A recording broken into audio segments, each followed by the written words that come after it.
భారత చరిత్రలో ఒక స్వర్ణ అధ్యాయం. అదే హంపి.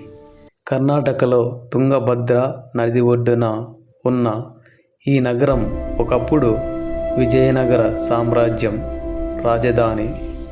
1336లో హరిహరుడు బుక్కరాయుడు స్థాపించిన సామ్రాజ్యం కృష్ణదేవరాయల కాలంలో శిఖర స్థాయికి చేరింది. విరూపాక్ష ఆలయం, విఠల ఆలయం, రాతిరథం హంపి శిల్పకళకు విలువెత్తు ఉదాహరణ.